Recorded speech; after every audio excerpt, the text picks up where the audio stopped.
Hi guys, welcome back to my channel Afreena's vlog. ഇന്ന് നമുക്ക് തേങ്ങ അരച്ച് വെച്ച നല്ല അടിപൊളി വറ്റ മീൻ കറി എങ്ങനെയാണ് തയ്യാറാക്കുന്നതെന്ന് നോക്കാം. ഞാനിപ്പോൾ അരമുറി തേങ്ങയാണ് ചിരകി എടുത്ത് വെച്ചിരിക്കുന്നത്. ഇതിലേക്ക് 2 ടീസ്പൂൺ മുളക് പൊടിയും 1 ടീസ്പൂൺ അളവിൽ മഞ്ഞൾപ്പൊടിയും ചേർത്ത് കൊടുക്കുന്നുണ്ട്. ഇത് നമുക്ക് നന്നായിട്ട് മിക്സിയുടെ ജാറിലൊന്ന് അരച്ചെടുക്കാം കേട്ടോ.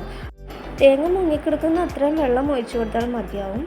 ഇനി നമുക്ക് മീൻകറി വെക്കാനുള്ളൊരു പാത്രം വെച്ചിട്ട് അതിലേക്ക് നമുക്ക് ഈ അരപ്പൊന്ന് ഒഴിച്ചു കൊടുക്കാം. കുറച്ച് വെള്ളം കൂടി ഒഴിച്ചു കൊടുക്കാം കേട്ടോ. ഞാനിപ്പോൾ 1 കപ്പ് വെള്ളമാണ് ഇതിലേക്ക് ഒഴിച്ചു കൊടുക്കുന്നത്.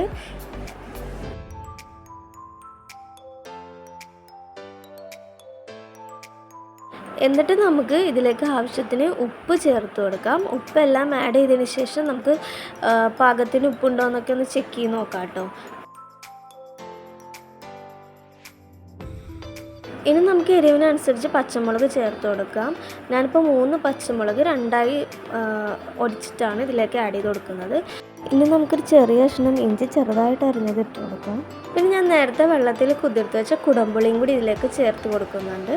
എന്നിട്ട് ഈ വെള്ളം ഒന്ന് നന്നായിട്ടൊന്ന് തിളച്ചതിന് ശേഷം നമുക്കിതിലേക്ക് കഴുകി വെച്ച മീൻ ഇതിൽ ആഡ് ചെയ്ത് കൊടുക്കാം.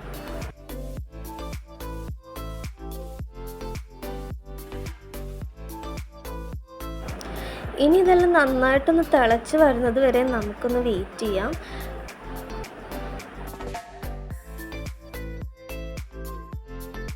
ഒരു 10 മിനിറ്റ് ആയപ്പോഴത്തേക്കും നമ്മുടെ മീൻകറി ഇവിടെ നന്നായിട്ട് തിളച്ച് വന്നിട്ടുണ്ട്.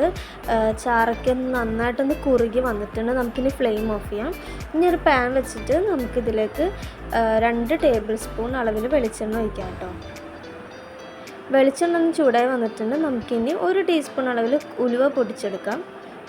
ഈ ഉലുവ നന്നായിട്ടൊന്ന് പൊട്ടി വന്നിട്ട് നമുക്ക് ഒരു പകുതി സവാള ചെറുതായിട്ട് അരിഞ്ഞത് നമുക്കിതിലേക്ക് ചേർത്ത് കൊടുക്കാം. സവാള ഇല്ലെങ്കിൽ നമുക്ക് ഉള്ളിയും എടുക്കാം കേട്ടോ. ഈ സവാള ഒന്ന് നന്നായിട്ട് നമ്മളൊന്ന് മൊരിച്ചെടുക്കണം. വെളിച്ചെണ്ണ കുറവാണെങ്കിൽ നമുക്ക് കുറച്ചുകൂടി വെളിച്ചെണ്ണ ഒഴിച്ച് കൊടുക്കാം. ഇതേപോലെ ഒന്നായി വന്നതിന് ശേഷം നമുക്കൊന്ന് ഫ്ലെയിം ഓഫ് ചെയ്യാം കേട്ടോ. ഫ്ലെയിം ഓഫ് ചെയ്തിട്ട് നമുക്ക് 1 ടീസ്പൂൺ അളവിൽ മുളക് പൊടി ചേർത്ത് കൊടുക്കാം.